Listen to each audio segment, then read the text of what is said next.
Good morning student. Madhuban public senior secondary school से हिंदी की class आपकी।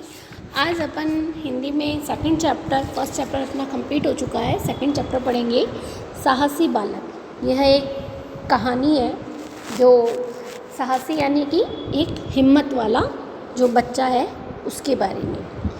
एक किसान था, वह अमेरिका में रहता था। किसान किसे कहते हैं? जो खेतों में काम करता है। और उसका एक होनहार लड़का था। उसके होनहार यानी कि जो काफ़ी हिम्मत वाला हो, काफ़ी समझदार हो। उसके लड़के का नाम जॉर्ज था। वह बचपन से ही बड़ा ही साहसी था, हिम्मत वाला था और परोपकारी था। परोपकारी यानी कि दूसरों की भलाई करने वाला। एक दिन की बात है, सुबह का समय था। नदी के किनारे किनारे चलता हुआ जॉर्ज पढ़ने के लिए स्कूल जा रहा था।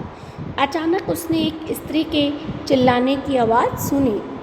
स्त्री यानी कि औरत के एक आवाज़ सुनी चिल्लाने की, बचाओ बचाओ, मेरे बच्चे को डूबने से बचाओ। बहुत से लोग दौड़े आए, पर नदी में तेज़ धारा के कूदने में किसी की भी हिम्मत नहीं हुई। वह बालक जॉर्ज भी नदी के तट पर पहुंच चुका था। उसने देखा कि उस स्त्री का बच्चा नदी में गिर गया है और पानी में बहता ही जा रहा है। उसने तुरंत यानी कि एकदम से उसने उसमें छलांग लगाई और कपड़े उतारे और धम से नदी में कूद पड़ा। लोग उस वीर बालक को एकटक देखते रह गए। एकटक यानी कि लगातार, कंटिन्यू जिसको अपन बोलते हैं। और पानी के तेज बहाव से तैरता हुआ वह बच्चे की ओर बढ़ रहा था। थोड़ी ही देर में उसने नदी में बहते हुए बच्चे को पकड़ लिया। फिर उसे अपनी पीठ पर लाद कर वह तैरता तैरता नदी के किनारे पहुंच गया। यानी कि नदी का जो पास का भाग था जहाँ पर कि जलमग्न होने शुरू होता है, तो उस जगह पर वह पहुंच गया। और बच्चे की माँ ने उसे दूसरे लोगों से जॉर्ज को गले लगा लिया और उसकी खूब प्रशंसा भी की।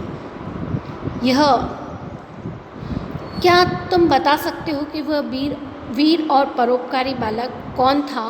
प्रशंसा यानी कि तारीफ़ की उसकी बहुत। वह बालक जॉर्ज वॉशिंगटन था, जो बड़ा होकर अमेरिका का प्रख्यात राष्ट्रपति बना था। प्रख्यात यानी कि जो बहुत ही प्रसिद्ध राष्ट्रपति बना था। ठीक है, ये आपके बालक की कहानी है जिसने बच्चे को डूबने से बचाया। और इसके जो शब्दार्थ हैं वो आपको गृह कार्य के रूप में कंप्लीट करने हैं।